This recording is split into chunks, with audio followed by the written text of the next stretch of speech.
用朴素的道具还原真实的茶品。大家好，我是真茶君普文。已经有几天没有更新技术视频了。今天这个视频主要来讲普洱茶缺陷当中的两个红。第一个红就是红叶子，第二个红就是红杆子。但是这两个红是跟什么有关呢？其实跟采摘、跟制作、跟晒制都有一定的关系。不能千篇一律的认为红杆、红叶只是杀青过程产生的问题。接下去，普文为大家从干条上来讲述哪些会存在红杆、红叶，从干条上直接能看出来。这样的一根茶条，这个杆看上去不是黑，从茶条上能看出来发红，这个泡出来之后，这个会成为一个红杆。哪些成为红叶呢？从干茶上能很明显的分辨出来像这种颜色既不黑又不灰偏棕红这样就成为红叶。好，我们现在来泡制这个茶，跟大家进一步讲述这个红叶和红杆是怎么产生的。我们先来讲红叶与红梗是怎么产生的。普文总结了几个点。第一点是在采摘部分造成的，主要在于一个摩擦，叶与叶的摩擦，叶的折痕，还有一个是装袋子之后，由于外界的温度过高产生发酵第二点主要是在摊凉部分造成红叶红杆。摊凉时经常翻动鲜叶或长时间的一个吹风萎凋会导致容易产生红边红杆。其次，摊凉的时候茶青的厚度太高，中间发生发酵时间较长。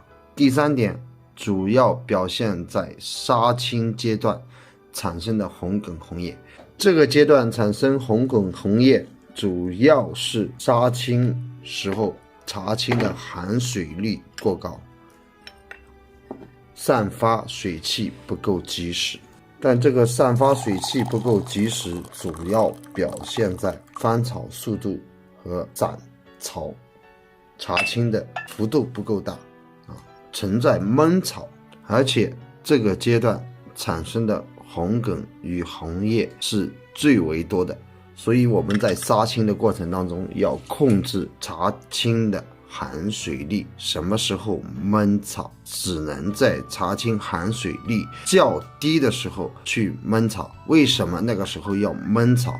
一个茶条茶青的茶杆它比较粗壮，不能完全被杀透，且茶青含水率过高，这就是制作的一个小窍门。第四点主要表现在杀青之后揉茶之前的中间环节。这个环节很多做茶的朋友，做茶的茶农往往会采取杀青完之后茶青出锅，然后让它焖在簸箕上这个焖有好处也有坏处，但是茶青的含水率过高，在焖的过程当中立马出现红杆红叶，而且这部分是最容易出错的，最容易出红梗红叶，也最容易出白糊膜。第五个点主要在晒制的过程当中产生红梗红叶，它主要是什么原因造成的？